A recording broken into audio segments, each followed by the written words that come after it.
being videographed by Herb Moyer of Exeter. We have a Vermont group that has already ordered the tape from tonight, so think of good questions. We want to press them with our interest in current affairs. My name is Bill Woodward. I teach psychology at UNH, and I'm a member of the three sponsoring organizations: Seacoast Peace Response, Create a Peaceful World, a Dover Friends Meeting, and one more which I forget. Help me out. 9/11 questions. 9/11 questions. Seacoast 9/11 Questions Group. And we're very pleased that we're part of a series which our speaker is giving. Tomorrow, for example, he's speaking at Oyster River High School to 4 classes that will get together about 60 students. He's going from here to Brunswick, Maine, and then to several other sites in Maine. He's doing this all gratis.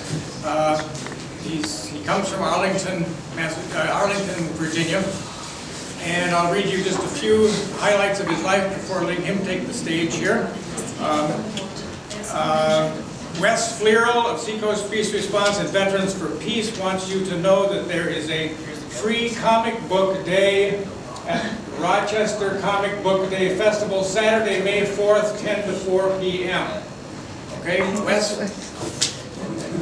Now, to our speaker. Born in the Bronx. Hey, Bronx. Yeah. Retired CIA officer turned political activist. He was a federal employee under 7 U.S. presidents over 27 years, presenting the morning intelligence briefings at the White House for many of them. He worked on analysis of Soviet policy in Vietnam in his early days. He, in 2002, became publicly critical of George W. Bush's use of government intelligence in the lead-up to the war in Iraq. Since then, he has founded Veteran Intelligence Professionals for Sanity, VIPS. And that organization has about 60 members. They've issued over 30 documents, which you can find at the website WarIsAlive.org. WarIsAlive/VIPS. That's your reparation. So he's also served symbolic war crime indictments against the Bush administration. I asked him how he felt about impeachment. He said, well, in 2007, when he spoke here, he was recommending impeachment. The newspaper report in the Herald said that the the Democrats decided to let the Republican administration pass on that issue because the next election, 2008, was so near. I asked him how he felt about impeachment today. He said he would do it again. That's 4 people worth impeaching. So this is an outspoken political activist. To me, he's a model of speaking truth to power, which is what my Quaker roots recommend, but it could be done by anybody. That's what we do in this room. We've had numerous programs on 9/11, Israel, Palestine, Iraq, Afghanistan. This is a terrific hotbed of inquiry, and I thank you again for coming out, and give the stage to Ray McGovern.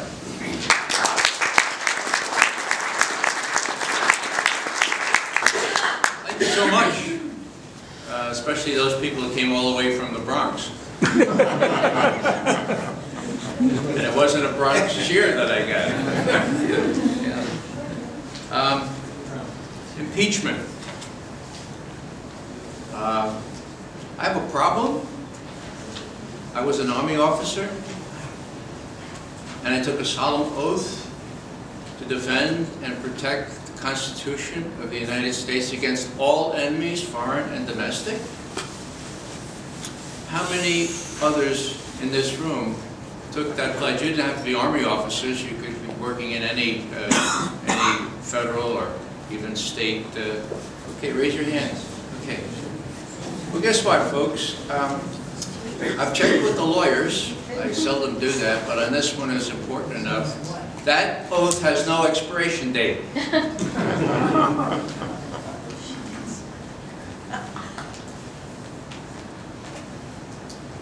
The Bill of Rights is part of the Constitution. We saw the previous administration violate that and international conventions right and left. Now we're seeing it violated left and right.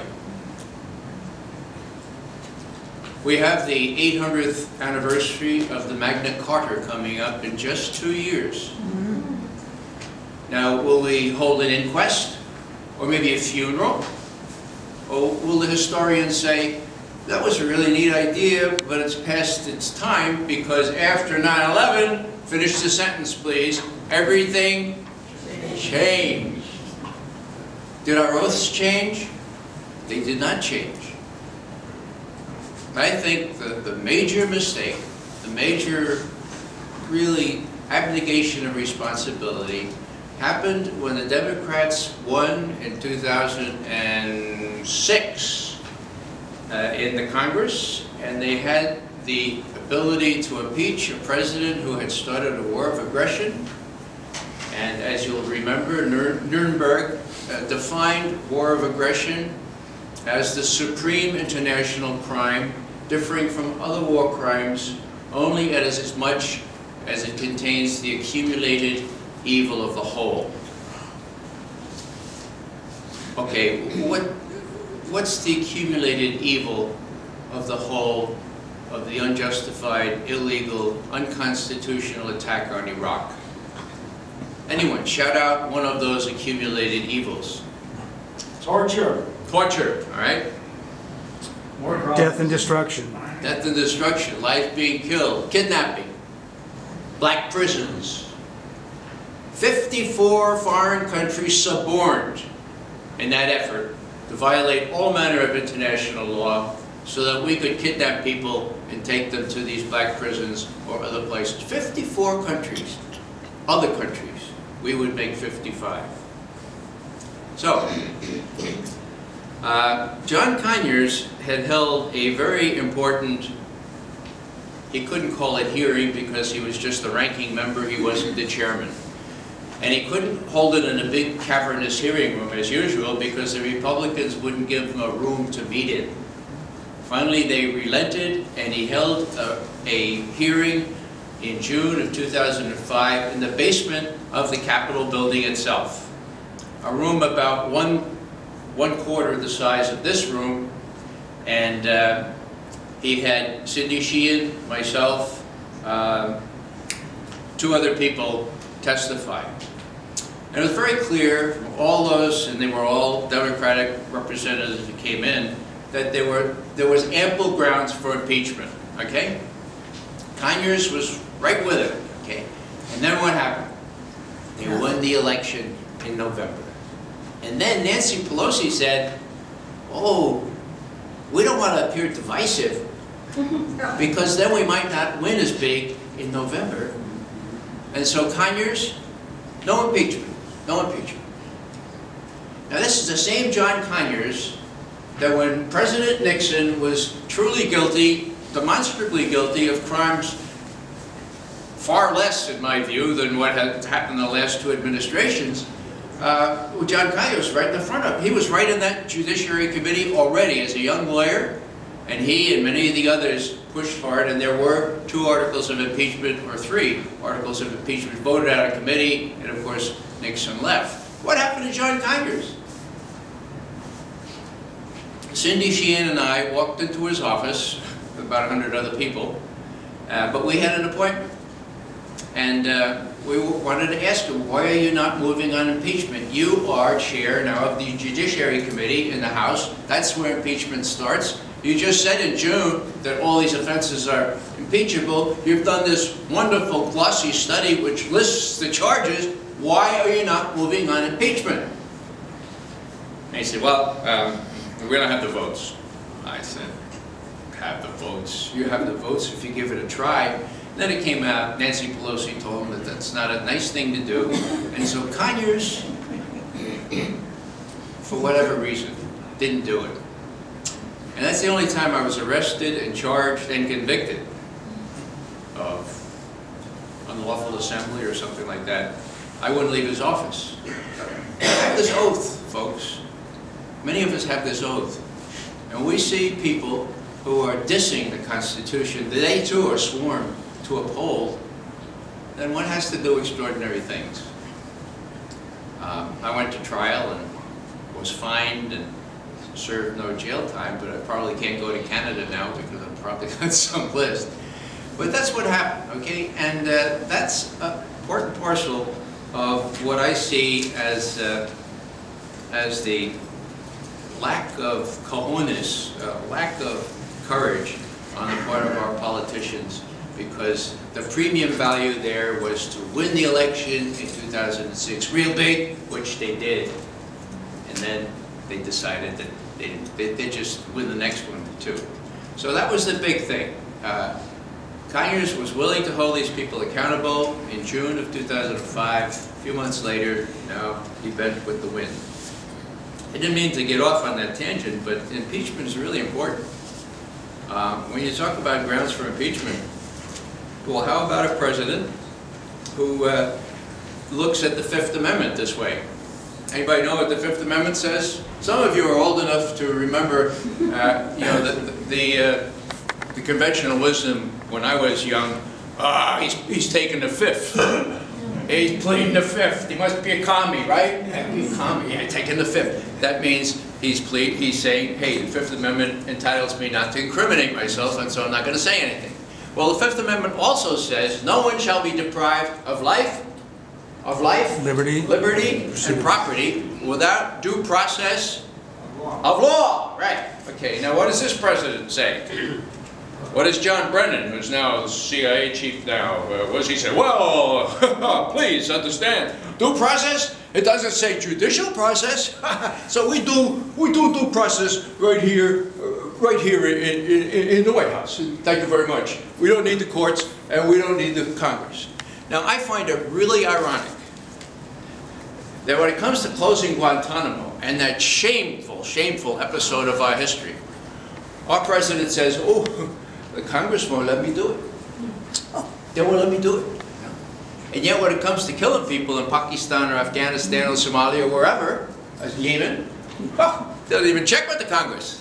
Would they let them do it? They probably would let them do it anyway, but you know, that's what's happened. If I remember my civics lessons, you know, there used to be 3 branches, co-equal branches in government. Well, now there are only 1 co-equal. The other ones are less than equal. So these are important considerations, especially when you consider some of the things that have happened in the past and some of the things that we're afraid will happen again. Witness what happened in Iraq and Afghanistan, and now think about Syria and think about Iran, of all places. Now, what I'd like to do is just say a quick word about the media.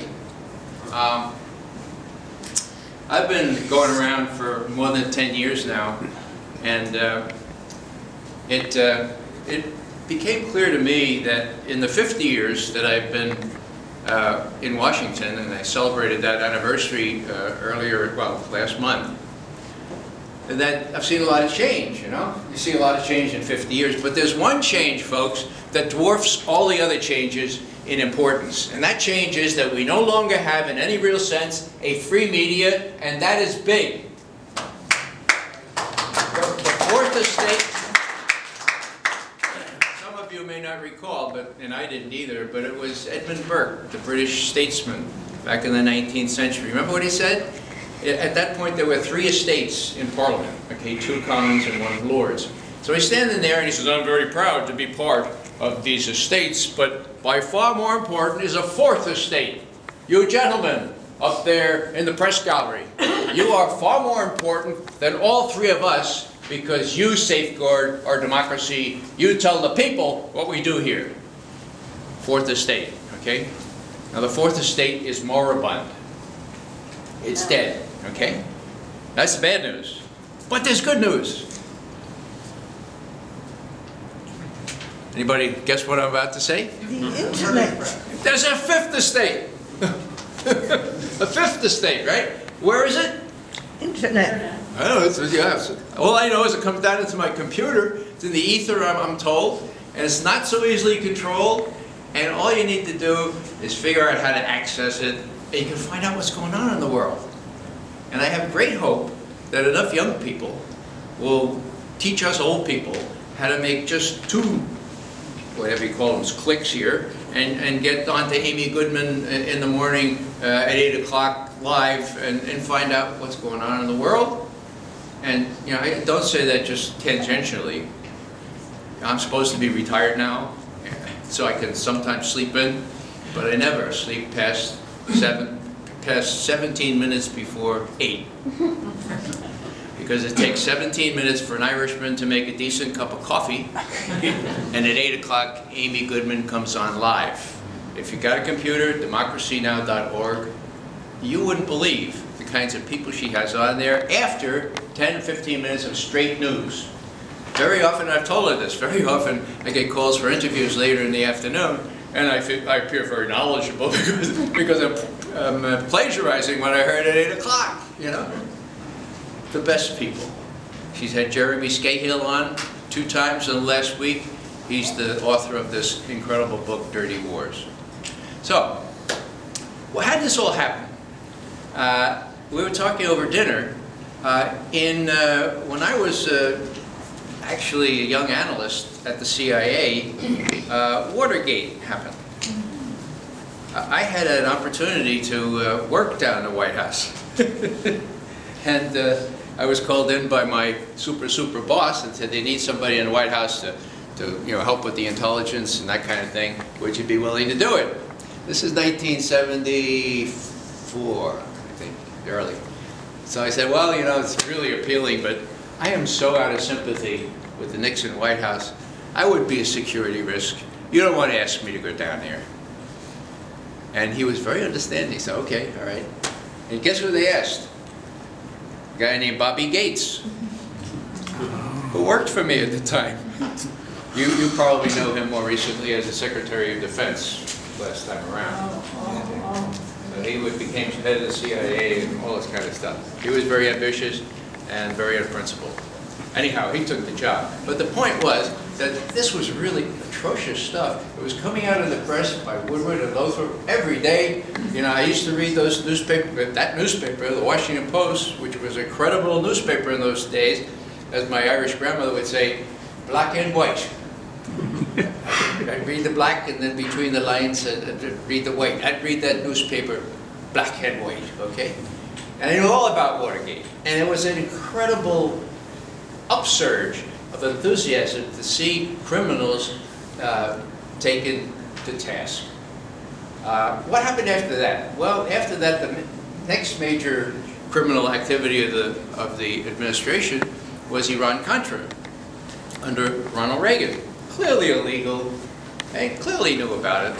And, there was a decision by the muckety-mucks, as my grandmother would call them, by the high-level muckety-mucks, that they couldn't fathom, they couldn't countenance impeaching yet another president, another Republican president, so quickly after Nixon. Now, I'll tell you a little vignette that speaks volumes about the media, okay? I worked for a guy named Bob Parry, P-A-R-R-Y. He created consortiumnews.com. When I say I work for him, I write for him, and he posts my stuff. Now, Bob is distinguished because he uncovered the Iran-Contra debacle. And he fingered Ollie North as the guy who was doing it. So he won several awards. He was working for AP, and then Frontline, and then Newsweek. Newsweek wanted Bob Parry to work for them. But at the time he joined Newsweek, it became not so welcome to divulge all these atrocities that had happened in the Reagan White House. And so he's not able to write as much as he wanted to. And as he was starting to glom onto that, he was invited to one of these great big parties, okay, in Georgetown, hosted by the head of Newsweek. Corporate came down from New York. It was just, about 12 people around the table, very distinguished people. Bob was the junior person sitting next to the head of Newsweek, and there was a young representative from Wyoming there. His name was Dick Cheney. And then Brent Scowcroft, who had just stopped being the National Security Advisor. He just left. and Admiral Poindexter had taken his place. So they're eating, as Bob explains it, they're eating their shrimp cocktail. It's a really good shrimp cocktail, right? So I have my fork here. And out of nowhere, Scowcroft, the universally respected advisor to presidents, national security advisor, he referred to the topic of the week, which was what should Admiral Poindexter, Scowcroft's successor, say to the congressional committee that was holding an inquiry about how much Ronald Reagan knew about Iran-Contra. So, here's Scowcroft. Here's Bob Perry with his shrimp fork. Scowcroft. You know, on Tuesday when Admiral Poindexter goes before the committee, I would advise him strongly to tell the committee he didn't tell the president anything. Bob drops his fork. And without thinking, he says, General Scowcroft, are you saying that you would advise your successor to commit perjury under oath? That's how quiet it was, okay? For about 30 seconds. And then, head of Newsweek put his arm around Bob and said, now Bob, sometimes you have to do what's best for the country. Gentlemanly laughter all around the room, all gentlemen, okay? That's it, folks. They know what's best for the country. If that means lying to Congress, our representatives, they'll do it, okay? So what happened with Iran-Contra is the politicians, and the Democrats are just as guilty, because Lee Hamilton, you know, the utility infielder, anytime there's to be a commission, he caved. And Bob Perry, to his credit, wrote a book about various parts of this, including the October surprise, where Bill Casey, the head of the CIA, Bobby Gates, who was down at the NSC at the time, George Herbert Walker Bush, and one other person went to the Iranians and said, look, don't release the hostages until Ronald Reagan wins the election. Now, that's fact, folks. That's fact. We can prove that. We have all manner of information on that, including something from the Russians. Something really good from the Russians. Apparently the Russians give us some really good stuff every now and then in intelligence exchanges, and we go, oh, we have them Russians, you know, what do they know? Well, they know a lot. So I'm just trying to make the point that that it started then. And instead of seeing what needed to happen, namely investment in the kind of think tanks that the Republicans are so good at, instead of some of the more well-heeled Democrats saying, hey, we have to compete in this arena, then you have Fox News, you have the American Enterprise Institute, and they pretty much left the field to the Republicans, and that's why it's been so very difficult, even for people, compromisers like Bill Clinton, to get a fair hearing in the media. Now, what about WikiLeaks? Whoa. What about WikiLeaks? You know, if you think about it, it's small wonder indeed, that Julian Assange is described in U.S. federal correspondence as enemy number one. It's small wonder that CNN and others have said, he's not a journalist, he's not a journalist. Who says he's a journalist, you know? And it's small wonder that they've tortured Bradley Manning. They've held him for, what is that, 1,100 days now without trial. You know, one of those amendments guarantees a speedy trial too, you know. And no exceptions, just if you're on active duty. So what I want to do is just kind of use this thing, if it works, to show you in a vivid way why WikiLeaks is so hated in Washington. A little background. When the WikiLeaks cables were disclosed, it was very big news, of course, but you didn't see 60 Minutes or any of those other American TV programs jump that front line. Nobody seemed to be very interested in that, right? Okay. So there's a German program, Panorama, which has been around for almost since the war. A really good documentary program. They sent a young German. Her name was Sonia. She had studied at American University. Her English was excellent. She interviewed a few of us, including Ethan McCord, who was the fellow who rescued those two young children. And the 15-minute program made such a hit, such resonance in German-speaking Europe. And when I saw it, I said, please, can you undub it? Just undub. Was ist denn undub? Can you make it English again? You know? Can you do this thing in English? She said, oh no, we never do that. And so I pleaded. I almost offered to sell her my third granddaughter. She turned that down, and she persuaded her bosses that she would do that. And so what I'd like to do is show you. It's just 12 minutes, and after we look at it, then I'd like to just talk about the implications of it, and we'll see if this works. Released, you recall that the first trove of documents had to do with the war in Iraq, or no, Afghanistan, and then Iraq, and then there were diplomatic cables, 250,000 of them. Now, the first release had a big hue and cry about the damage that would happen because of these releases, and wasn't Julian Assange irresponsible in releasing these things? Well, it turned out that not only Julian Assange, but Bradley Manning offered these documents to whom? Anybody know? New York Times. New York Times, yeah. And who else? Washington Post. And what happened? Not interested, or never got back to him.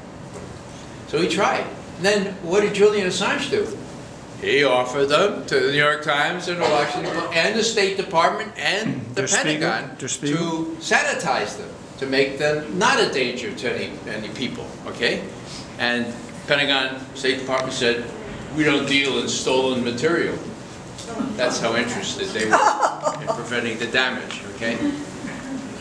So, is this going to work now? Yeah, it's going to work live. You ready? I remember thinking, you know, oh, well, this guy with the RPG or this guy with the AK-47 obviously did this to the camera. There's no way in hell that we would do this. This military video shocked the world when Wikileaks released it almost a year ago. And this man is being blamed for illegally downloading it from a secured army network. 23-year-old Bradley Manning, who's been held in solitary confinement for 7 months. A small group of supporters is demanding his release, but their voices are drowned out by media that has largely presumed his guilt. I'm sorry, that's treason. So there's no gray area about it. It's a human capital offense. So you're saying execution. You're saying execution. If he is convicted of treason, I absolutely would support a capital punishment. Shut down Wikileaks.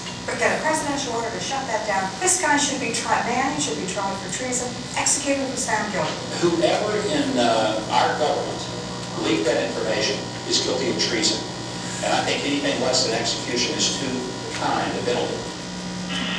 The onboard camera of this attack helicopter is targeting a group of people in a neighborhood in Baghdad. Among them are 2 journalists from a news agency, Reuters. The photographer Nami Nur Eldon and his assistant Said Hamiga. The men can neither see nor hear the helicopter that is stalking them. It is too far away. The pilots mistake Nur Eldon's camera for a weapon.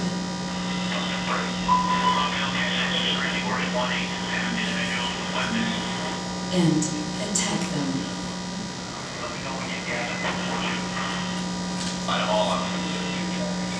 Come on, fire!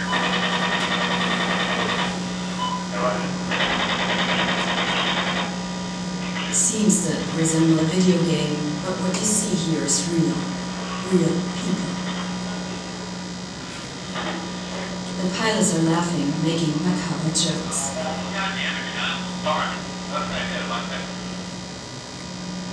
The Apache gunner is still targeting the heavily wounded Reuters employee Saad Hamiga. He he will not survive.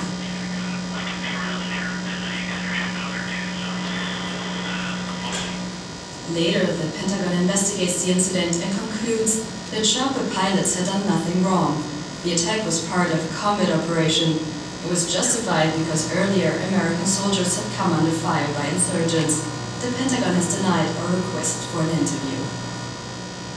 However, one individual has been punished, Bradley Manning, in jail accused of leaking the video. The charges: downloading and disseminating classified information. His roots lie in Europe. As a teenager, he moved to Great Britain, to the small town Haverford West. His mother is British, his father American. Here, he attended school for 4 years and graduated with Tom Dyer. He was one of Manning's closest friends. To Dyer, it is no surprise that Manning might have released the video. He remembers his friend as a great idealist, even when he was still a teenager. He had a great moral compass. He knew in himself what was wrong and what was right, and he didn't like the thought of people abusing their status and making other people feel small and doing things that were wrong. It was precisely for this reason that Manning joined the army. He said he wanted to fight for the good, but during the Iraq War, he apparently started to have doubts. As an intelligence analyst, he had access to secret military files, including the video with the disturbing scenes. The video shows how Reuters employee Saad Hamega is struggling for his life. He survived the first shots fired from the attack helicopter. The pilots are still keeping track of him. Meanwhile, Saleh Matasha Tumal and his 2 small children, Sayat and Duaha, are on their way to school. From his van, he sees the wounded Reuters employee lying on the curb. Tumal stops the car, gets out to help him. His 2 little children remain in the front of the van. The pilots request permission to shoot again and again.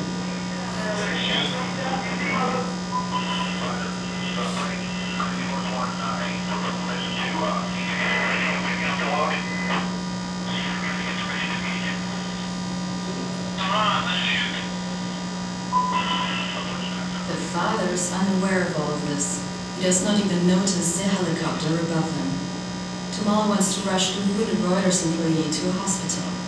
His compassion will seal his fate.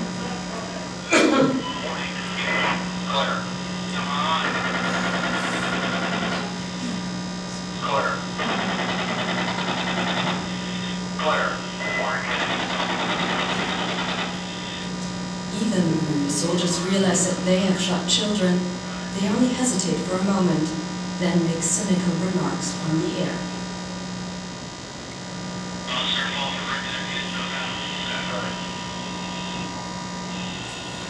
Since that day, U.S. Army soldier Ethan McCord has been heavily traumatized.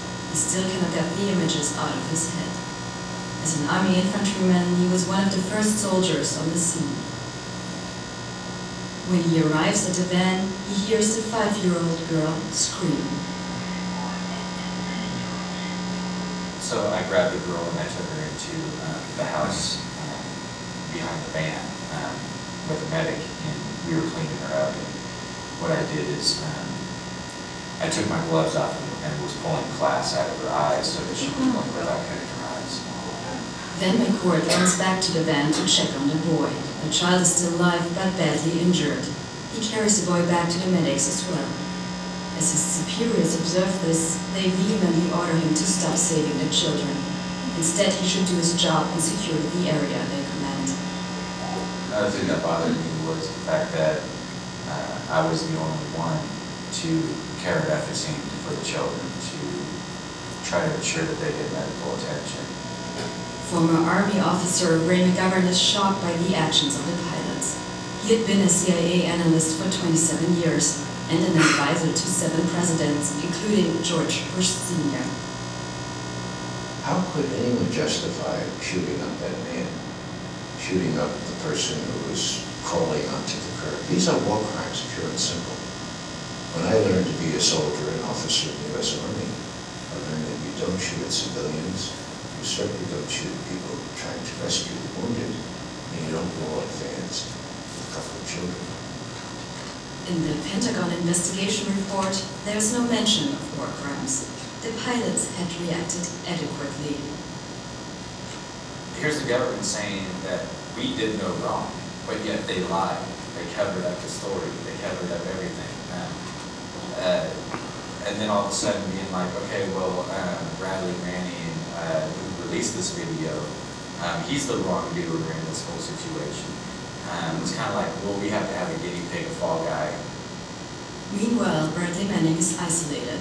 His friend David House is one of the few supporting him, and besides his lawyer, the only person currently visiting Manning in prison. He's held for 23 hours a day in solitary confinement in his cell. His cell has no windows, and he's not allowed to go outside or see the outdoors. He's not allowed to exercise.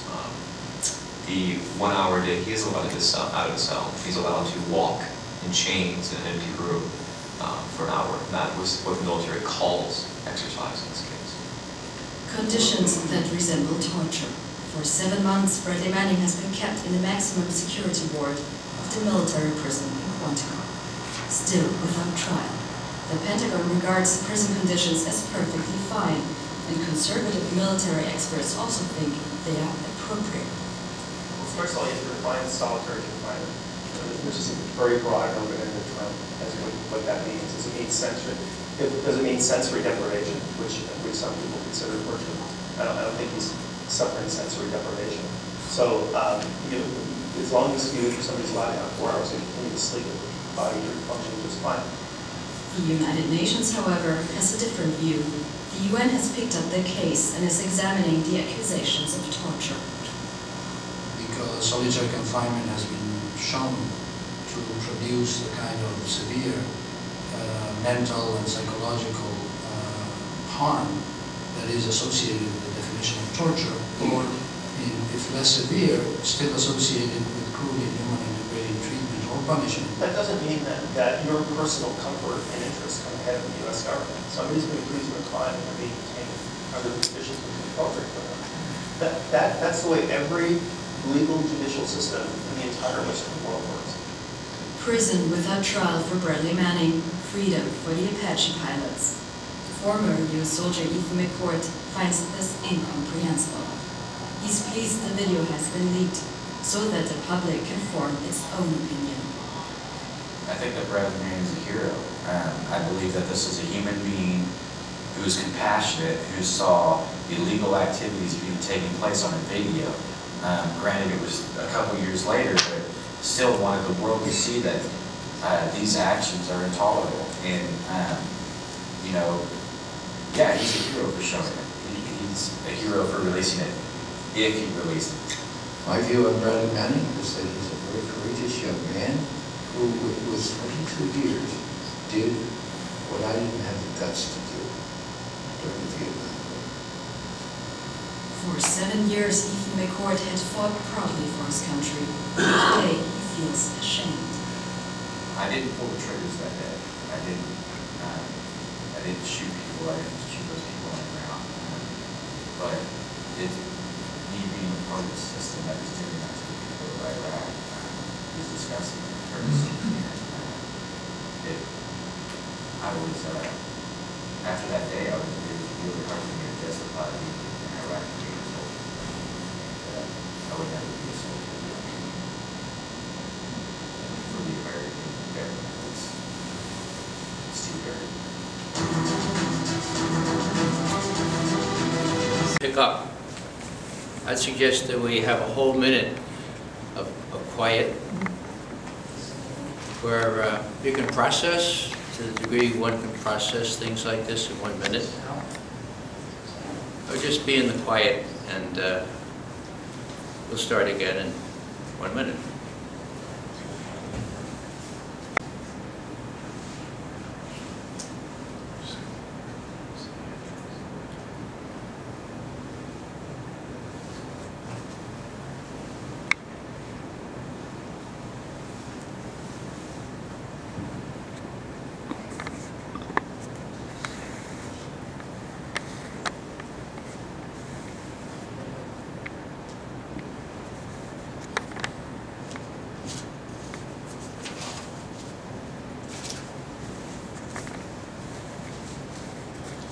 Okay. Let's just think about why Bradley Manning was given that kind of treatment by our government and by our Army.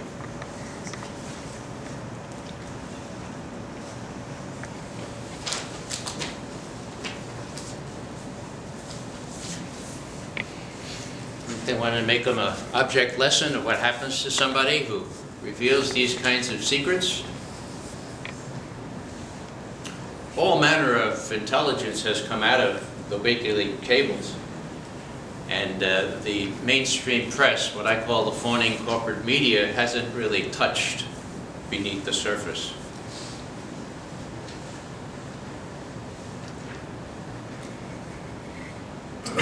Now, what about Bradley Manning? Did he do the right thing?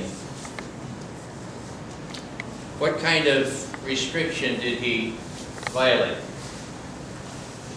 Well, you know, as a condition of employment, to get access to this kind of information and join the CIA, you have to sign a promise not to divulge information that could harm our national security. And usually that means confidential, secret, top secret, and above information. Okay. Now, I'm the last one to say that promises are not important. They are important. But there are more important things than keeping a promise like this. And I don't know if you'll agree with me on this, but I think we have here a situation where the ethicists and the moral theologians talk about a supervening value, okay? A value, stopping more killing, exposing the deceit upon which these wars are built, exposing who's profiting from them, exposing torture and everything else. That, in my view, is a supervening value that Bradley Manning, at the age of 22, without all the moral theology I learned at Fordham, instinctively knew, okay? Now what about me? I worked on Vietnam. I was a Soviet specialist in Russian and so forth, and my role was to figure out how the Russians were behaving vis-a-vis Vietnam and us and what their stakes were in the Vietnam conflict. So I was in the thick of it with people who were looking at the war themselves. Long story short, a colleague of mine, his name was Sam Adams, he came from this part of the world. He found out that General Westmoreland in Saigon was deliberately falsifying the number of communists under arms. Westmoreland said there couldn't be more than 299,000. Does that make you suspicious? 299,000? By radio in those days for 1999, you know, okay? Sam Adams found out there were between 500 and 600,000 communists under arms in South Vietnam. Why? I asked Sam. Sam and I used to have lunch. Why would a military commander who usually has an incentive to magnify the power of the enemy, why would he deliberately halve it? And Sam said, well, you know, I asked the same question. When I went through them on the OB figures, you know, the personnel with this battalion or this regiment, I'd say, well, regiment, that has 300. So, no, we only carry 150. Well, this platoon, that has 30. No, we only carry 15. So they were deliberately falsifying the numbers. Why? Well, because the press corps in Saigon was not all that bright, right? But they could do arithmetic. And when you subtracted the kill counts, all these people killed every week in Vietnam, ostensibly, or really killed, not of all of them combatants, of course, and you subtracted that from the figures that had been up there, you couldn't possibly tell the press that there were 500,000 communists under arms. Now, why do I mention this? Well, I had lunch with Sam one day, and we were going through this, and I said, Sam, what is it about the Westmoreland and those guys? He said, well, I was in a bar that night when they were falsifying the figures, and one of these sergeants had too much beer. He came out and said, Mr. Adams, now look, you might as well just go home to Washington, because Joe Westmoreland is never going to go over 299,000. So we got orders. We can't go over 299,000. So Sam says to me, so that's it. Oh, and then Sam says, we got a cable in last night from General Abrams. Now, most of you know General Abrams because they built this god-awful tank in his memory. It cost $500 million, and they're still trying to build these tanks, which are, sort of artifacts of history, and that's very much in the news now. Anyhow, General Abrams was a real good soldier, a tanker in World War II, okay? General Patton said Abrams was the only tank commander that could come near him in, efficiency and so forth. Well, okay. Now, as often happens, these guys don't retire when they should. So Abrams was working for Westmoreland. He got the orders from Westmoreland. He wrote this cable. And here, Sam read it to me. He said, Ray, this is what it says. Quote, "We cannot possibly go with the higher figures from Adams because we will have been projecting an image of success and progress in this war, and there is no way, despite how many caveats we put on this, that the press in Saigon will not take a gloomy and erroneous impression." My God, there it was. In black and white. I mean, not all generals are real smart. You don't put this stuff in a cable, okay? But there it was. Now, why do I mention all this? Maybe you're getting toward it here. What's McGovern think? McGovern thinks, whoa. If the New York Times had that cable, there's a good chance the whole world would understand what duplicity is going on here. And so McGovern thinks, oh, well, that's Adams's cable. He'll let him do it. But I knew Adams was such a straight arrow that he took his secrecy promise so literally, he would never do that. And the ethos is really strong in intelligence agencies not to do that, okay? So what does McGovern think? Well, somebody ought to do this. Adams not going to do it. And I said, well, 3 kids, 1 on the way, good career starting, plum assignment in Germany coming up, in Munich, big mortgage. I think I'll pass this time and I'll get more senior, and then if something like this happens again, I'll be there and I'll really blow the whistle. So, at the age of 28, 6 years older than Bradley Manning, I didn't do what Bradley Manning did. Now, he had one, quote, advantage over me, and that was that he saw innocent suffering close up. He was on the ground, and he saw these students from Baghdad University preparing a little term paper which was critical of the government, wrapped up, put in these prisons where he knew they would be tortured. See, when after Abu Ghraib, Rumsfeld's instructions were, well, if you see U.S. troops, try to stop the torture, but Iraqis, Iraqi on Iraqi, you don't have to report it, but if you report it to the responsible authority, Iraqi authority, who are doing the torturing, okay? So that's what was going on in Baghdad prisons. Bradley Manning knew this. These were kids his own age.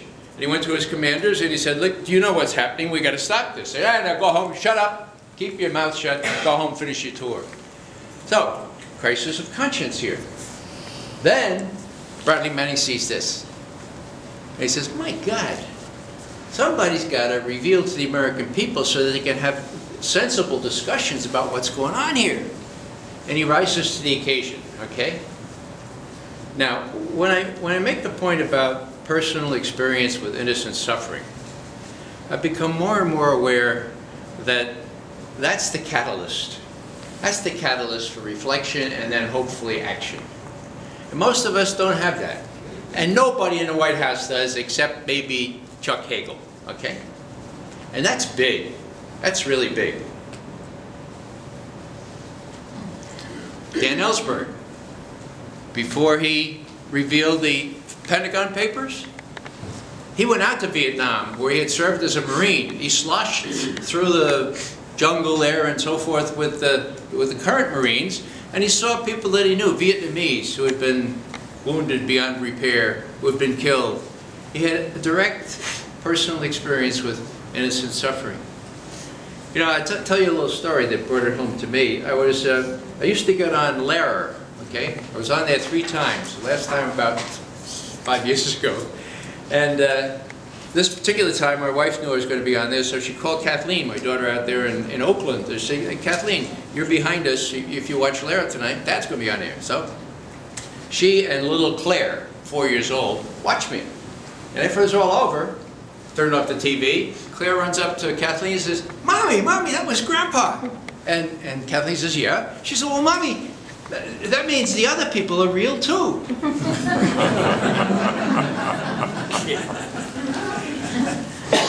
Now that's cute, right?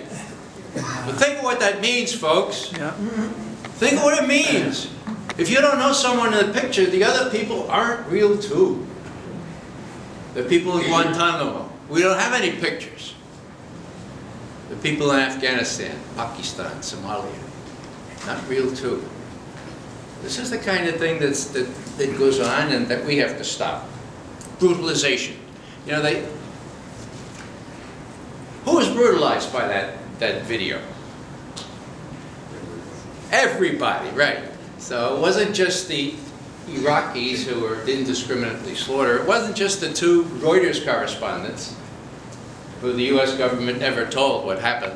It wasn't just the Washington Post reporter who was with that unit, learned about it that night, and kept it out of his book on glamorizing the Iraq War. So, you know, what Socrates was accused of, making the worst case appear the better, and corrupting the youth. Well, our youth has been corrupted big time. Now, what do we do about it? Well, you know, we all have values, and I think most of us in this room, if not all, share values. And values are really nice to have, but they're not worth a hell of a lot if we're not really willing to put them at risk, to put ourselves at risk to ensure those values for other people, for other real people, okay?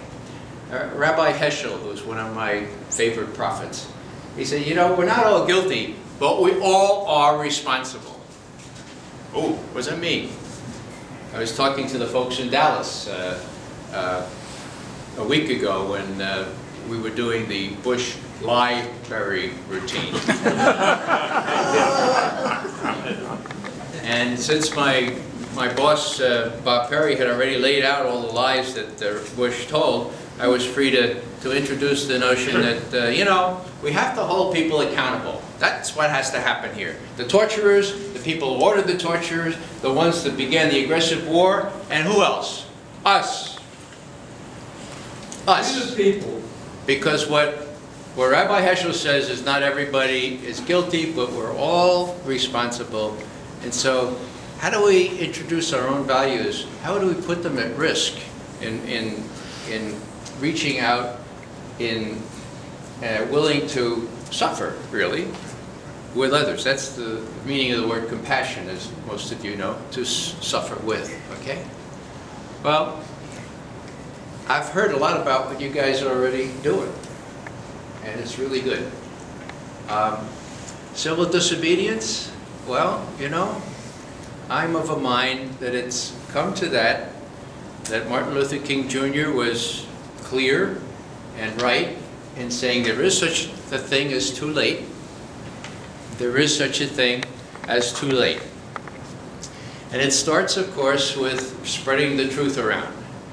One of my favorite quotes from that masterpiece of American literature, that we just celebrated the 50th anniversary of, the letter from the Birmingham City Jail.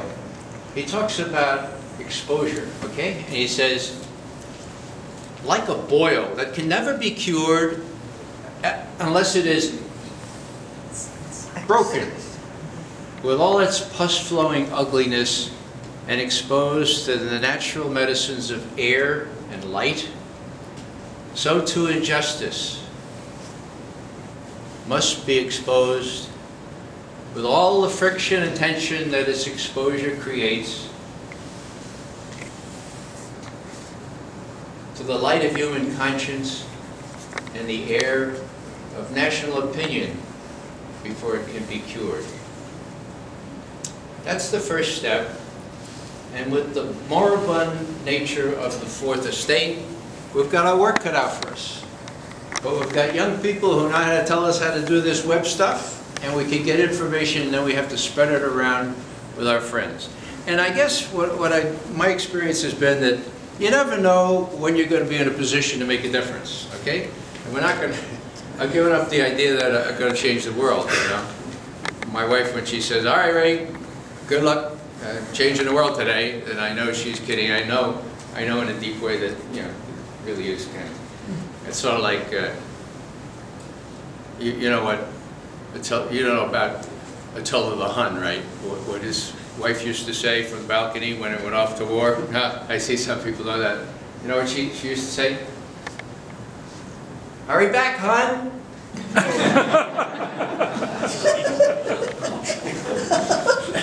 Or Mrs. Napoleon. Mrs. Napoleon used to get up on that fancy balcony and say, "Don't get blown apart, blown apart!" Sorry about that. You know, you have to keep your sense of humor here, or you're dead. This is dreary stuff. So, I've had a couple of examples, or a couple of instances that I really didn't expect, where I had a chance to rise to the occasion. I think I did in both cases. One went pretty well, the other one didn't go well at all. And if this thing works again, after me leaving it quiescent for so long,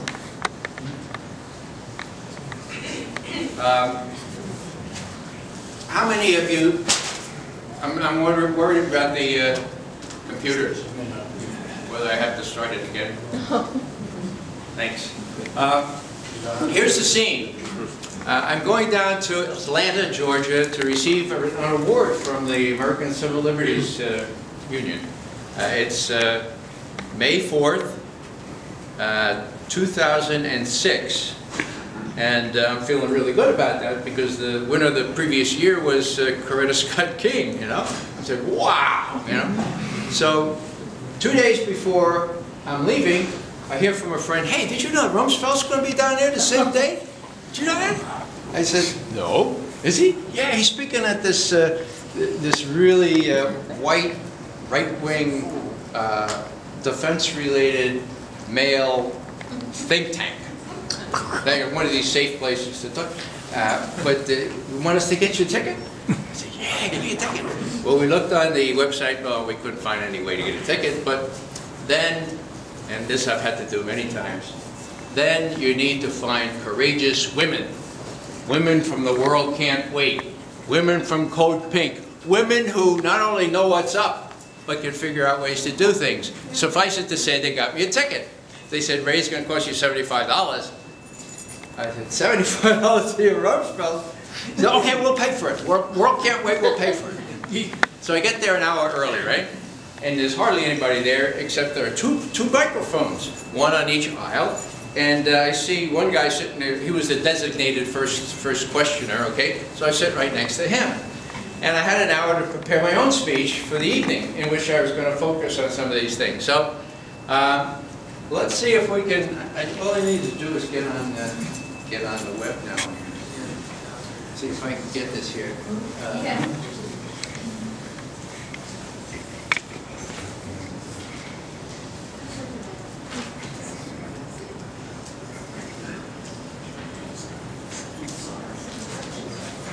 Oh, here it is. Hope it works.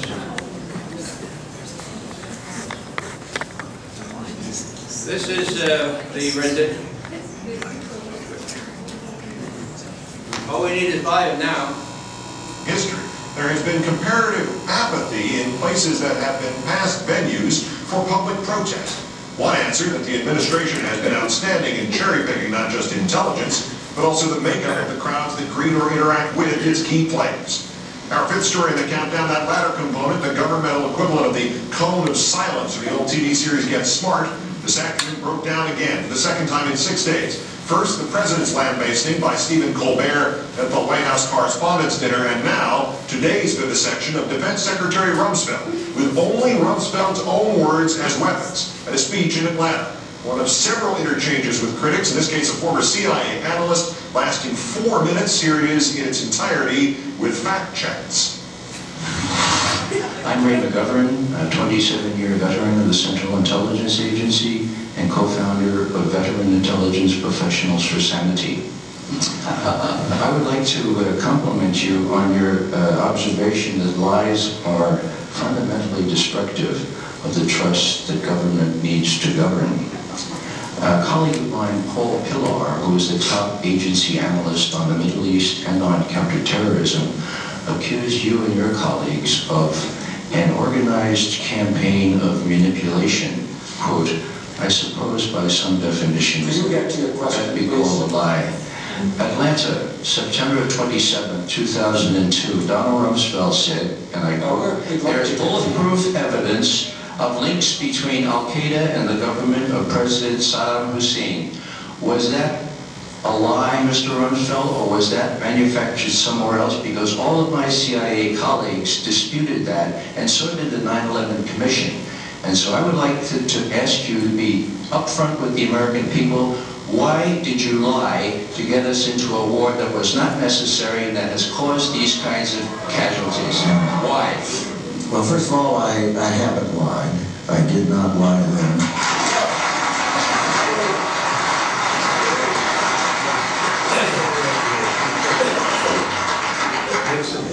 Colin Powell didn't lie. He spent weeks and weeks with the Central Intelligence Agency people and prepared a presentation that I know he believed was accurate. And he presented that to the United Nations. The President spent weeks and weeks with the Central Intelligence people, and he went to the American people and made a presentation. I'm not in the intelligence business. They gave the world their honest opinion. It appears that there were not weapons of mass destruction there. You said you knew where they were. I did not. I said I knew where suspect sites were, and we were just... You said you knew where they were, near Tikrit, near Baghdad, and north, east, south, and west of there. Those are your words. My words were that... No, wait a minute, let him stay 1 second. Just a second. Just a second, indeed. Rumsfeld's words about WMD, March 30th, 2003, on ABC's This Week with George Stephanopoulos, were, quote, we know where they are. They're in the area around Tikrit and Baghdad and east, west, south, and north somewhat. This is America, huh?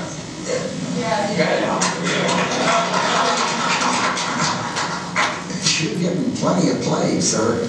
I'd just like an honest answer. I'm giving it to you. We're talking about lies and your allegation that there was bulletproof evidence of ties between Al-Qaeda and Iraq. Did Rumsfeld make that allegation? Indeed, he did. September 27th, 2002, to the Chamber of Commerce, right there in Atlanta, quoting, we ended up with 5 or 6 sentences that were bulletproof. We could say them, they're factual, they're exactly accurate. They demonstrate that there are, in fact, Al-Qaeda in Iraq. But they're not photographs, they're not beyond a reasonable doubt. Still, Mr. Rumsfeld again had to face his own words quoted back to him. How to do that? Change the subject. Was that a lie? Or were you misled? Zarqawi was in Baghdad during the pre-war period. That is a fact. Zarqawi, he was in the north of Iraq in a place where Saddam Hussein had no rule. That's where he was. He was also in Baghdad. Yeah, when he needed to go to the hospital. Come on, these people aren't idiots. They know the story. You are...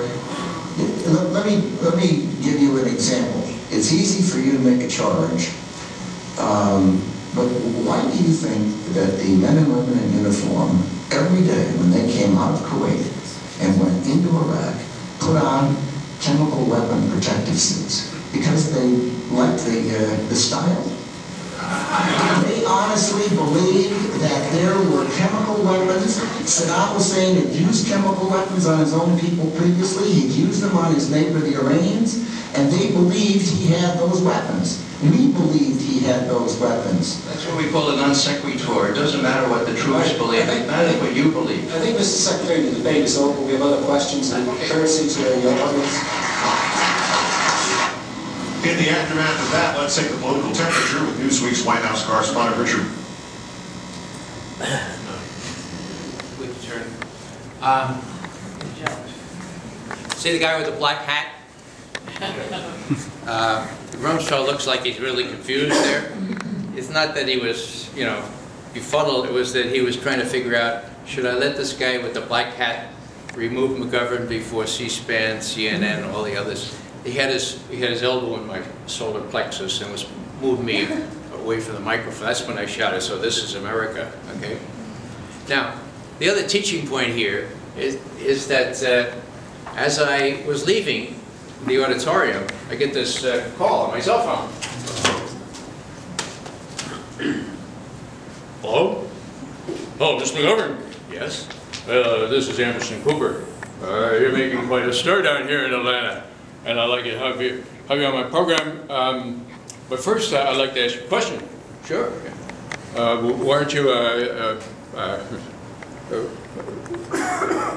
Weren't you afraid? Now, I was still in shock, you know. I mean, you don't get that opportunity very much. Quite honestly, I was in shock. So I said, well, that's a normal question. I said, well, actually, I wasn't. I briefed many defense secretaries, and then I thought, wait a second. Wait a second. Anderson Cooper, pretty boy for CNN, heir to the Vanderbilt 40. Wasn't I afraid? So I decided to let him have it. I said, Anderson, actually, you know, I'll be honest with you, it was a real high. Yeah. It was a real high. I had done my homework, and I knew that he'd either have to lie again or we'd have to tell the truth. So, you know, Anderson, you might want to think about that sometime. Do your homework, ask real questions. You'll find some real high. Well, thank you very much. I'll have my people get in touch with yours. I said, no, Anderson, I don't have any people. Just call me back and listen. Oh, all right. You know, they just, yeah, please. We know all what you were talking about. What are we going to do about it? That's it, all right? What are we going to do about it? That's why I'm here. What are we going to do about it? Vote some of them out of office. What's that? Vote them out of office that's in office. That's bull. Yeah. You vote them out and they're going to get the same back in. I mean, I'm 87 years old. I've seen enough elections, enough vote them out. You can't vote them out. There's no way. Okay. The voting doesn't work because it's rigged. Okay. So if voting doesn't work, and we feel strongly about this country, and we're not going to be just summer soldiers, what are we going to do? Right, that's good. That's key. What I've learned in the last 15 or so years being connected with this ecumenical church, the ethos there is that you don't do anything alone, okay? You get together, and this is serious stuff, you get together with 3 or 4, 5 at the most, really simpatico friends, people who look at the world the way you do, and you meet with them every week, okay? And you don't just shoot the bull, you talk about serious things, your own faith, your own hope for this country, and then you will be amazed how out of that synergy comes not only good ideas, but accountability. I think I'll go to the mayor's office next Monday. Well, Fred, the next week, how did that visit to the mayor's office go? You know you're going to be held accountable. You also know, equally important, that you'll be supported. So, you know, that sounds trite, but I've seen it work. Get together with people who will be on your wavelength. And a lot of you do that already, I'm sure. We advocate just, 5, 6 at the most. 3 is okay. But then you can kind of compare notes and do things. And civil disobedience, I think, is one of the things that we have to consider seriously. Now, I was going to show, we're out of time now, unless you want to. Does anybody see my encounter with Hillary Clinton, which did not go so well? Let's see if it's only 4 minutes. It was the most peaceful of peaceful resistance. Well, on Tuesday, Secretary of State Hillary Clinton gave a major address calling for internet freedom around the world. Speaking at George Washington University, Clinton condemned blamed the Egyptian and Iranian governments for arresting and beating protesters. What happened in Egypt and what happened in Iran, which this week is once again using violence against protesters seeking basic freedoms, was about a great deal more than the internet. In each case, people protested because of deep frustrations with the political and economic conditions of their lives. They stood and marched and chanted, and the authorities tracked and blocked and arrested them. Just moments before Hillary Clinton spoke those words, a 71-year-old man was violently ejected from Clinton's own event and arrested for turning his back on the Secretary of State. TV cameras caught part of what happened. Then the government pulled the plug.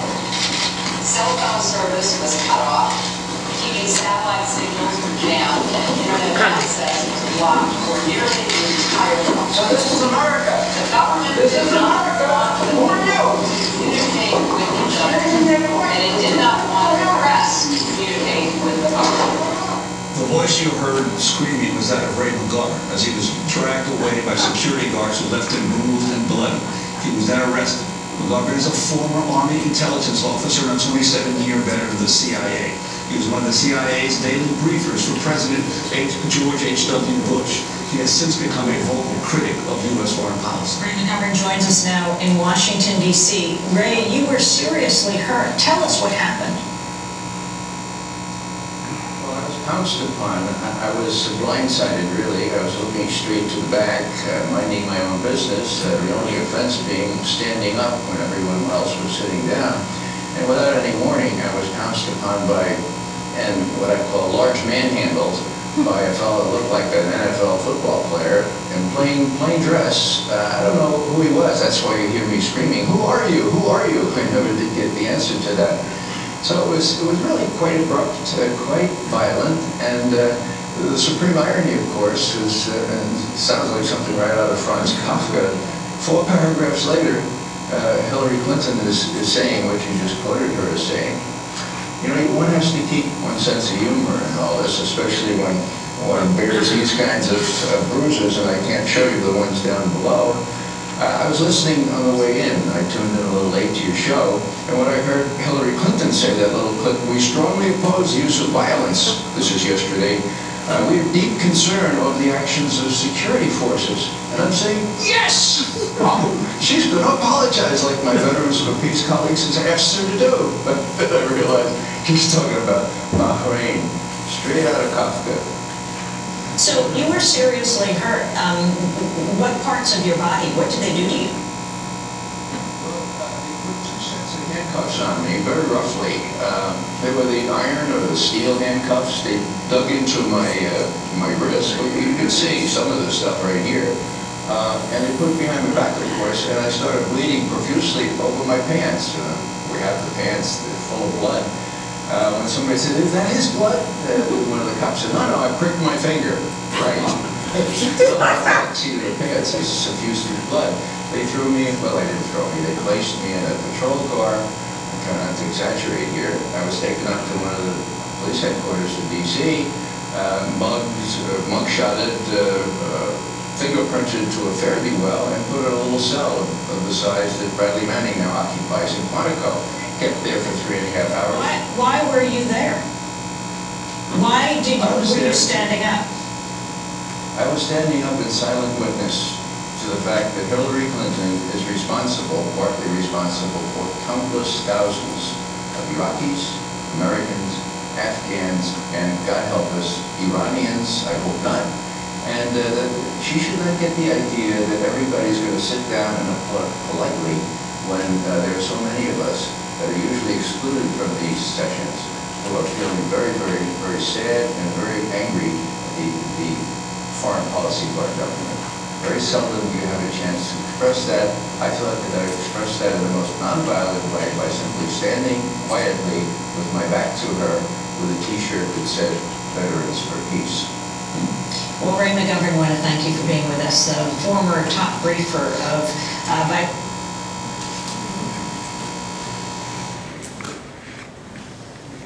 Okay, the reason I wanted to show that is because the reaction to this was really interesting. Fox News. During Hillary Clinton's speech,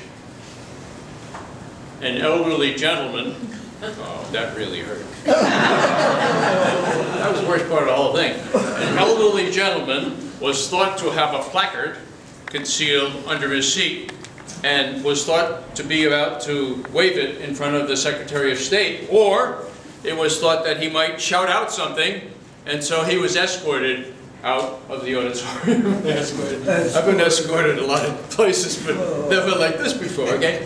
When it got out that this was a 71-year-old man at the time, looking like I do with this gray hair, you know? And then one of my Veterans for Peace, and he's a cancer survivor. Oh man, Hillary Clinton got a record number of emails, calls, and everything. So, what's the teaching point here? I see that some of you are approaching the age that I'm at, okay? Now, if you have a little gray in your hair, okay, you got a big advantage. Because the American people don't give a rat's ass about what happens to kids in college or, you know, people who really stir up a lot of trouble like those guys from Vietnam, right, okay? But they do care about us old people. They don't like us to get beat up. So, put that into play, guys, if necessary. Be willing to suffer a little bit. Be willing to suffer. Have some compassion for the hurts that others feel. And this will come out of these little groups that I've been talking about. You know, I can't tell you exactly what to do, but I can tell you two things. One is, it's got to be a collective sort of thing, and it can be a really small collective, 3 or 4, okay? The other thing is, keep your sense of humor. And I'll just close with one of my, Dan Berrigan is one of my heroes. Those of you who are younger probably don't remember, he was a Jesuit priest, and he protested the Vietnam War in a way that was so effective. Well, he was on trial one time for banging on nuclear submarines, okay? And the judge was, you know, sort of looking at, he's now, Father Berrigan, if I let you off without going to jail this time, will you promise not to bang on nuclear submarines anymore? And Dan Berrigan said, Your Honor, that's the wrong question. All right, Father Berrigan, what's the right question? Your Honor, the right question is, will you tell LBJ to stop building nuclear submarines? If he does that, then I'll stop banging on them, and you and I can go out and play golf together. Okay? So, if you keep that perspective, you know, that who knows whether we'll be, that's the big thing, that's the last thing I'll say. It seems to me, and you know, there are psychologists here that know more about this than I do, but it seems to me that Americans have this flaw, really, where we don't like to embark on any meaningful course of action unless we have a reasonable expectation of success. You know, we don't like people laugh at us. You know, hey, McGovern, give me a break. What do you think you're doing there standing? You know, we don't like people to make fun of us, okay? But you know, folks, it's not about success. It's not about being successful, it's about being faithful. Constitution, what we believe to be this real country, that's what it's about. And once we get rid of this feeling of needing to be successful, and realize that, you know, we are just planting seeds for, in my case, our grandchildren now, 8.5 of them, you know. Then, you know, the burden is off. Just do things because they're the right thing to do, not because they're going to be real successful. And that's such a freeing thing. Dan Berrigan, after he poured napalm, homemade napalm on those draft cards in Catonsville, Maryland, 1968, he talks about the great burden being left off him when he was arrested and put in the only federal facility in Catonsville, which was the post office. And he's sitting in the back there with his brother Phil Berrigan, was another priest. Some of you know these guys, okay? And they're sitting there and they're thinking, you know, what just happened? What did we just do? And they went through this process of, was this worth doing? And they become more and more convicted that, yes, it was not only necessary, but it was, you know, the right thing to do. And then just then, Dan Berrigan is a poet, so he describes it this way: an FBI supervisor, a jut-jawed paradigm, walks in the door, right? He puts his eyes on Philip Berrigan and he says, "Ah, you again! I'm going to change my religion." And then Dan says in his diary, "I could think of no higher compliment for my brother Phil."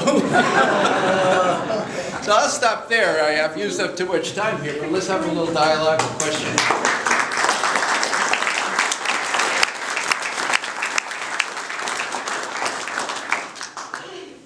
Speak loud so people can hear. Okay, I'll try. Rumsfeld had that critter up on here. Isn't it strange that no reporter, as far as I know, has ever mentioned that he was a trustee of Rand Corporation? Along with Frank Carlucci, before him, who heads up the Carlyle Group, or did. I mean, Rand Corporation is something of note. Why is it left out of the official bio?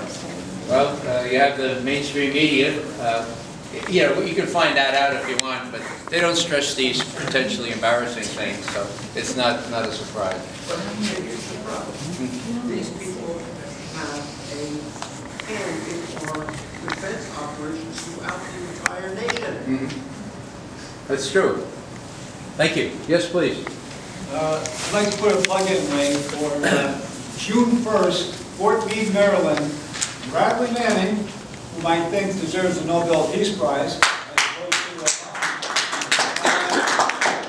his trial begins June 3rd, and if you want to help, if you can't be there, do something. You can go to bradleymanning.org or couragetoresist.org, but we'd like to see Veterans for Peace and Code Pink and other groups, but if you can't get there, do something locally, like Ray said, 3 or 4 people, have a little rally somewhere, in front of the city hall, petitions, whatever. Say his name. Say his name, Bradley Manning. Bradley Manning, yeah. There's a big demonstration on the 1st. That's a Saturday. Monday, June 3rd, begins his trial proper. So it's, what, 3 years or so that he's been in detention. And we're all going to be there. The last session of the trial that I attended was really interesting because it had to do with his torture, how he had been tortured. And they had the Marines that were ordered by a 3-star general to give him the business, okay, keep him in solitary. The psychiatrist there said he doesn't need to be kept in solitary. They kept him naked for prolonged periods of time. Real torture, okay? Now, how do we know all that? Well, his counsel subpoenaed the emails.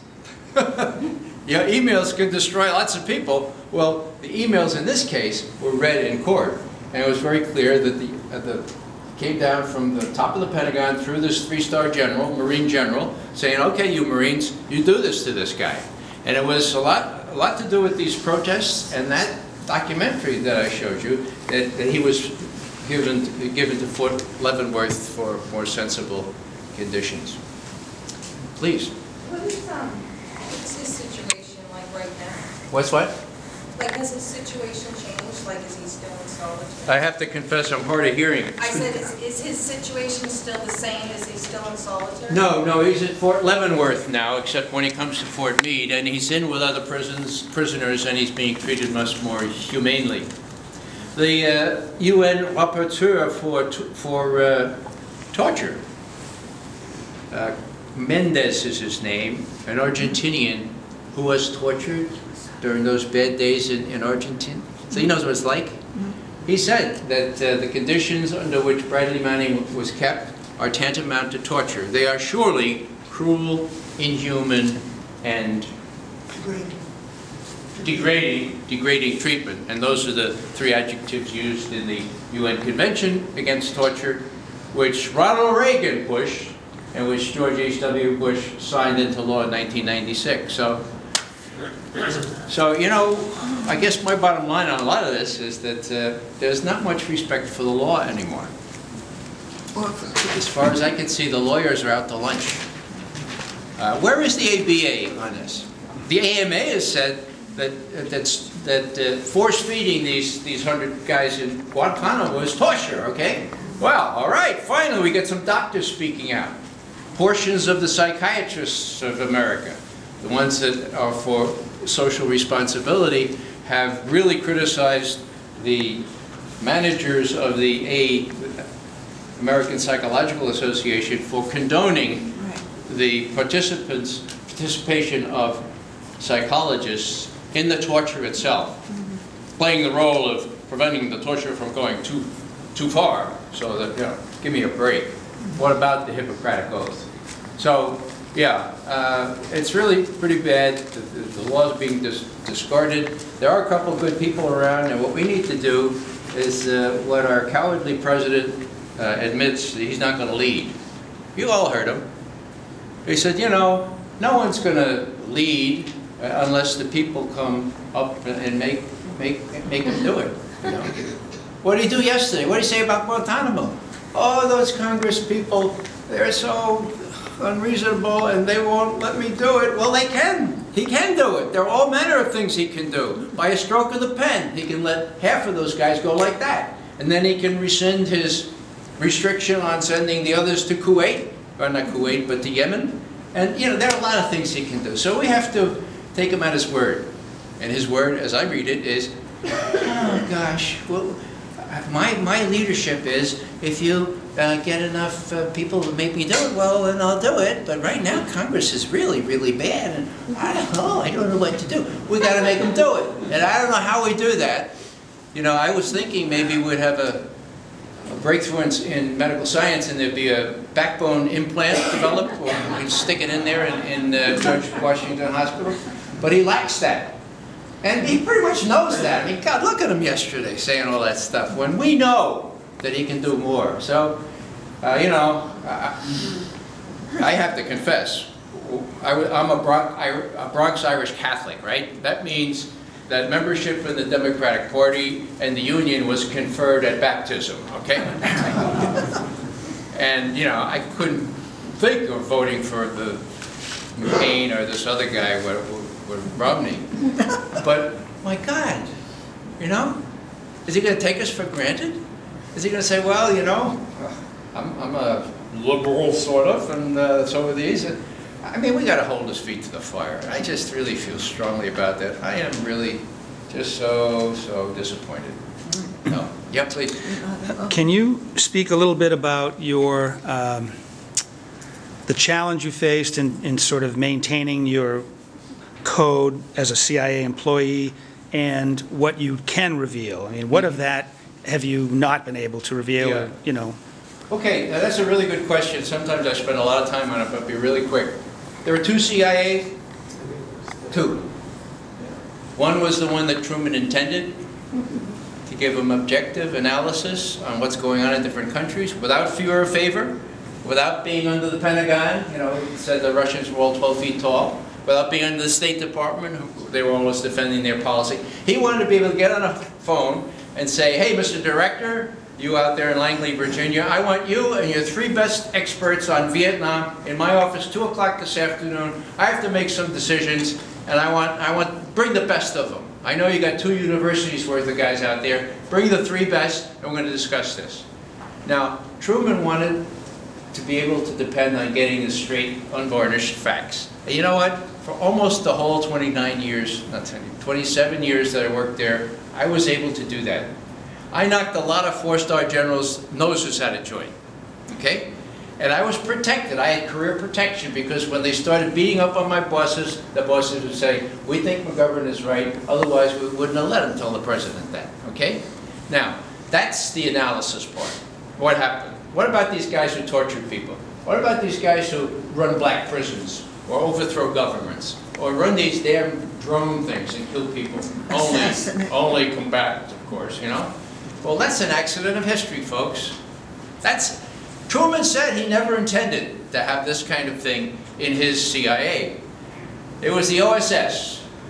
Now, there's no gainsaying the fact that those guys and women were really courageous in World War II, forerunner of us spy agencies. What they did in the European theater and the Far East is just incredible. When they came back, and they said, well, thanks a lot for the applause, but do you still need us? Should we hang around? And some idiot, okay, said, hey, we're creating the CIA, And that's going to have some secrets because they're going to collect secrets from their agents. And so so let's put all the overthrows of governments, put them all in there with the CIA. And they justified that with one sentence in the legislation that had already been prepared, setting up not only the CIA, but the Defense Department, National Security Council. It was a big deal, the National Security Act of 1947.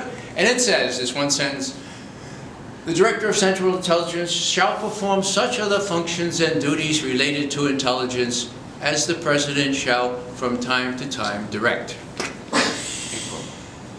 One sentence. Now, depending on who's the President or who's the Director of Central Intelligence, now it's the National Intelligence Director, the President has the capability to have his own personal Gestapo, do not blanch before the word. Is there any check on that? Anybody?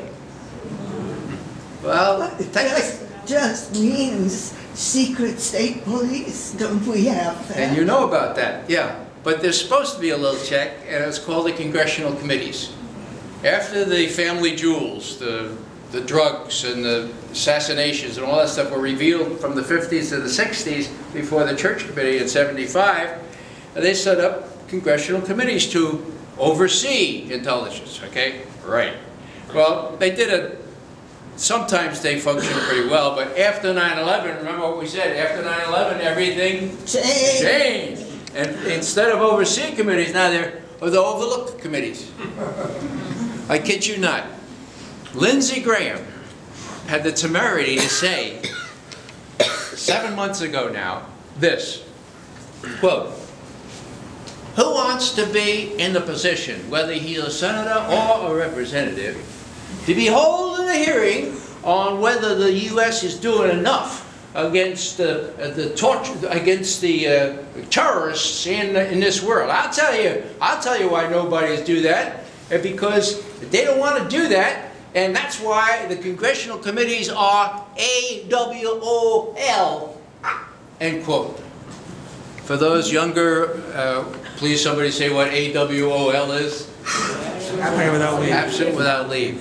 Lindsey Graham, who oversees or overlooks the armed forces, he's on the Armed Forces, Senate Armed Forces Armed Services Committee now, and so that's, you know, Dianne Feinstein, give me a break. First thing she says when Brendan's coming up for nomination, I understand only 2 or 3 people have been killed by drones. Boy, way to go, John, way to go. Give me a break. Jesus. So, it's up to us, folks, as my favorite theologian, Annie Dillard, says. We're it. There never has been anyone else. Yeah. I think it's a very interesting evening. What we turn out to be, and hear this thing, is a group of voyeurs. This whole room, we're voyeurs. And we're going to remain voyeurs until we decide we can take every single risk, that we're prepared to lose every penny we have, we're prepared to lose family. And I look around this room, and I'll tell you, I'm not ready to do that yet. I don't know, I doubt if I am. But I wager that there are not one person or 2 or 3 people in this room that are willing to say, I'll put the whole shot on the table. And up to that point, we're voyeurs. And I don't think that you'll get done what you're talking about with voyeurs. Well, you may be right. The question is, well, but let's ask and see if there's anyone in this room that would be willing to take a risk and do something like that and be arrested. Or has already. Yeah, or has already. Everybody in this room wouldn't do that. Yeah, a lot of people already have. Most of us in this room are middle-aged or older. So who in this room would be willing to do something like go to Washington and sit in and be arrested, whether it's Dianne Feinstein's office or, you know, to see if we can even get to see Obama? There's probably at least a half dozen of us that would do that. And what are you risking? You're risking being arrested. What are they going to take away from you? Oh, my dear lady. But the larger your group, the less chance they'll do. Yes, the larger your group, right. And we need to work with young people today to get them to be, you know, see that this is critical. To get off their computers and playing with all their technology. That's where we find this on our I know you can find them that way, but they're also us young people be honest, there is, being a young person and watching this, there is a revolution of young people getting involved and seeing it. But look what happens to the Occupy. It's a lack of information. We're not going to wrap it up because the library assistant will be out by 9. Thank you so much for your engagement. Tomorrow night here at 7:30, Daniel Cobb speaking Truth to Power, National Move to Amend spokesman. Here, Move to Amend, what is it doing? Challenging corporate rule. Move to Amend corporate